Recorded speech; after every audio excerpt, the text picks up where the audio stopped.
America में पढ़ाई का सपना देखने वाले लाखों भारतीय स्टूडेंट्स के लिए अब सिर्फ यूनिवर्सिटी में एडमिशन मिलना ही काफी नहीं होगा। अब पूरी study planning, visa timeline, job search और अमेरिका से बाहर आने जाने की स्ट्रैटेजी भी पहले से अलग तरीके से बनानी होगी।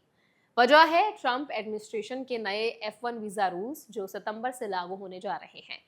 आज इस वीडियो में हम समझेंगे नए नियम वास्तव में क्या कहते हैं, किन छात्रों पर इसका सबसे ज्यादा असर पड़ सकता है, कौन से अधिकार अभी भी छात्रों के पास है, किन बातों में अब ज्यादा सावधानी रखनी होगी और आगे की प्लानिंग कैसे करनी चाहिए ताकि पढ़ाई के बीच किसी तरह की इमिग्रेशन प्रॉब्लम ना आए।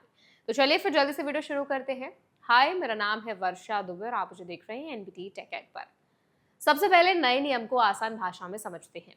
पहले F1 वीजा पर पढ़ रहे student duration of status system के तहत अमेरिका में तब तक रह सकते थे जब तक वो अपनी पढ़ाई और वीजा की सभी शर्तों का पालन करते थे। यानी स्टे किसी तय तारीख से नहीं बल्कि एकेडमिक स्टेटस से जुड़ा हुआ था। अब ये व्यवस्था बदल चुकी है। नए नियम के तहत स्टूडेंट्स को मैक्सिमम 4 साल या उनके कोर्सेज की ड्यूरेशन जो भी कम हो उसी अवधि के लिए स्टे मिलेगा। अगर किसी कोर्स को पूरा करने में इससे ज्यादा समय लगता है तो स्टूडेंट को समय रहते एक्सटेंशन के लिए आवेदन करना होगा। इस बदलाव का सबसे ज्यादा असर उन स्टूडेंट्स पर पड़ सकता है जिनके रिसर्च प्रोग्राम, डॉक्टरेट या कुछ स्पेशल एकेडमिक कोर्सेज 4 साल से ज्यादा चलते हैं। ऐसे मामलों में अब एक्सटेंशन के लिए सीधे USCIS के पास आवेदन करना पड़ सकता है। यानी पहले की तुलना में डॉक्यूमेंटेशन और इमिग्रेशन कंप्लायंस की जिम्मेदारी स्टूडेंट्स पर पहले से ज्यादा होगी। एक और बड़ा बदलाव ग्रेस पीरियड को लेकर है। पहले कोर्स पूरा होने के बाद स्टूडेंट्स को अमेरिका छोड़ने या कोर्स शुरू करने, स्टेटस बदलने या जॉब सर्च करने के लिए 60 दिन का समय मिलता था।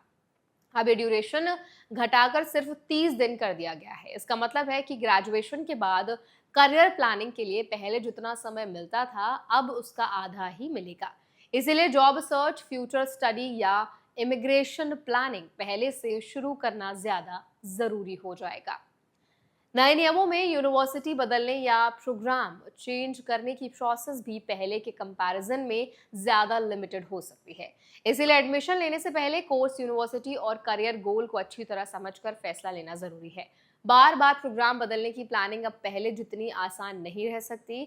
अमेरिकी सरकार का कहना है कि इन बदलावों का उद्देश्य वीजा मिसयूज रोकना और नेशनल सिक्योरिटी को मजबूत करना है।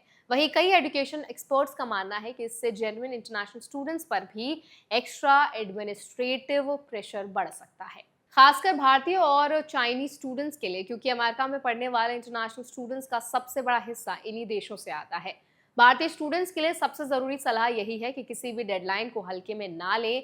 अपना I-20 service record, passport, visa और सभी इमिग्रेशन डॉक्यूमेंट्स समय पर जांचते रहें। अगर आपका कोर्स 4 साल से लंबा है तो एक्सटेंशन की प्रोसेस पहले से समझ लें।